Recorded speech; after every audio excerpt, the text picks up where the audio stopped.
এটা হচ্ছে রাবার ধোসা বানাচ্ছি আমি আজকে সকালবেলা নাস্তার জন্য। নিজে এত বানিয়েছি, মচমচে হবে একদম কাগজের মতন রাবার ধোসা। এটাকে কীভাবে বানাই আমি দেখাচ্ছি।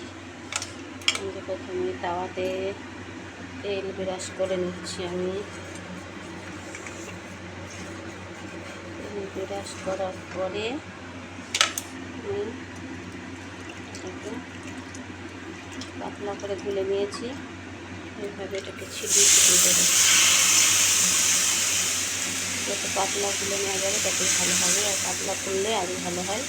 এরা বেশি পাতলা খায় না, তাই চিন্তা করছি।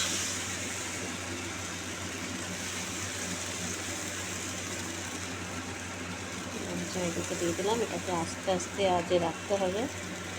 আস্তে আস্তে আজে রাখার পরে এটা এরকম হয়ে যাবে। জিনিসটা এরকম হয়ে যাবে, পাথর পাথর পুরো এরকম পাথর পাথর হয়ে যাবে, এরকম হয়ে যাবে। তারপরে এটার সঙ্গে খাওয়ার জন্য করেছি আমি লাল করে আলু ভাজা করেছি গোলমরিচের গুঁড়ো দিয়ে।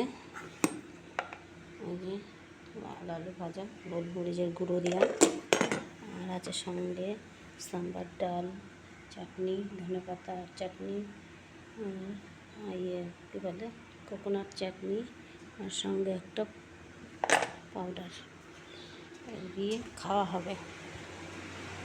বুঝছো বন্ধুরা, আজকে সকালের মেনু আমার এটাই, নাস্তা মেনু। সকালবেলা উঠে এটাই করেছি আজকে আমি, আর কিছু আজকে সকালে এটার সঙ্গেই হয়ে যাবে। সঙ্গে থাকে আবার পিঠে, আমি দেখিয়ে দিচ্ছি তোমাদেরকে। সঙ্গে তো এই চাটনিগুলো দিয়ে